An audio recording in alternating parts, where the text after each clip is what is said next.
Lezat sungguh rasa tomato dimakan bersama buah kiwi. Kalau tidak kerana pidato, tidak kami berada di sini.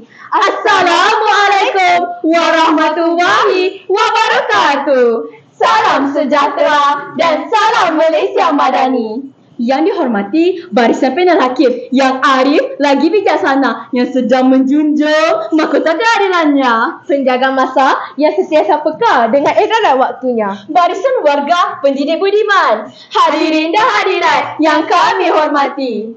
Sebelum ledakan hujah menghujani pendengaran, sebelum kapal memulakan pelayaran, sebelum kami buat penerangan, elok sekiranya jika kami membuat definisi madu pidato kami yang berbunyi, rukun negara adalah prinsip yang menjadi panduan kepada rakyat Malaysia dalam memupuk perpaduan dan kestabilan negara.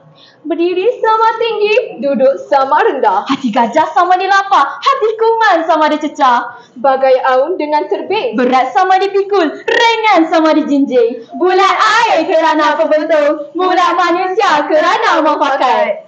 Malaysia merupakan sebuah negara yang masyarakatnya terdiri daripada pelbagai kaum yang mempunyai nilai sosial, kebudayaan dan kepercayaan berbeza. Ini membuatkan perpaduan negara kita amat sukar untuk dicapai. Kerana setiap orang mempunyai kepercayaan dan pandangan hidup yang berbeza. Oleh itu, kita memerlukan sesuatu yang dapat mengeratkan perhubungan sesama rakyat dan membolehkan kita hidup dengan aman dan harmoni di bawah bumbung yang sama, tidak kira sama ada dari kaum atau status yang berbeza. Menurut Kamus Dewan edisi keempat, rukun negara adalah falsafah negara Malaysia yang mendukung 5 prinsip penting, iaitu kepercayaan kepada Tuhan, kesetiaan kepada raja dan negara, keluhuran perlembagaan, kedaulatan undang-undang, kesopanan dan kesusilaan.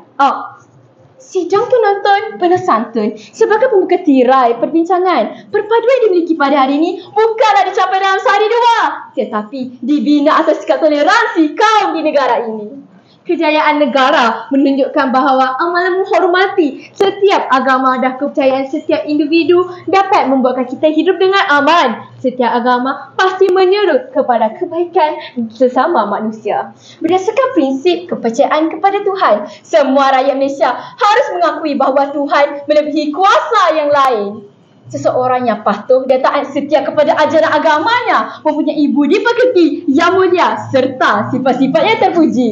Seterusnya, prinsip kesetiaan kepada raja dan negara mempunyai ikatan yang sangat rapat. Ini adalah kerana Malaysia mengamalkan sistem demokrasi berparlimen dan raja berperlembagaan. Dalam konteks hubungan rakyat dan raja, rakyat harus menunjukkan taat setianya kepada raja, manakala raja atau pemerintah harus menyediakan tempat perlindungan kepada negara dan seluruh rakyat jelata. Namun, apakah yang boleh dilakukan oleh rakyat untuk menunjukkan kesetiaannya kepada rakyat, raja dan negara? Setiap minggu, kita akan menyanyikan lagu negaraku dan lagu negeri untuk menanamkan semangat patriotik dalam diri. Malah berdiri tegak semasa menyanyikan lagu ini. Untuk santapan bersama keluarga, tambahkan lada santan kelapa. Rela berkorban apa sahaja, asalkan negara makmur sejahtera. Saudara dan saudari sekalian, perkataan luhur yang terdapat dalam Kamus Dewan edisi keempat ialah mulia, tinggi dan agung. Manakala definisi perlembagaan dalam Kamus Pelajar edisi kedua ialah Undang-Undang Dasar Pemerintahan Sesebuah Negara. Jadi dalam konteks bagi pemahaman, keluhuran perlembagaan bermaksud kemuliaan dan keagungan undang-undang. Keluhuran perlembagaan yang menekankan perlunya rakyat menerima, mematuhi dan mempertahankan kemuliaan dan keagungan perlembagaan negara. Perlembagaan negara adalah sebuah perundangan yang tertinggi dan berfungsi untuk memberikan perlindungan kepada setiap rakyat. Negara ini akan hak dan keistimewaan sebagai warga negara. Disebabkan itu, lenyapnya tidur kita bagai lena di ulit bintang membuktikan keharmonian yang dimiliki pada hari ini adalah lambang keutuhan prinsip keluhuran perlembagaan yang digenggam kemas.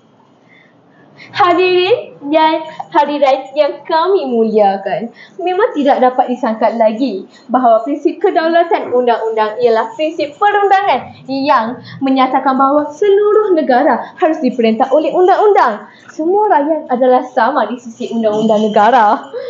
Dan sesiapa sahaja yang melanggar undang-undang negara akan dihukum tanpa mengira bangsa dan kaumnya. Undang-undang yang sedia ada, khususnya di Malaysia, memang cukup baik dan relevan, meliputi masalah seperti jenayah dan sebagainya. Negara yang mempunyai undang-undang dapat menjamin kehidupan rakyat agar menjadi harmoni tanpa huru-hara, di mana semua anggota masyarakat dapat hidup dengan aman dan bahagia.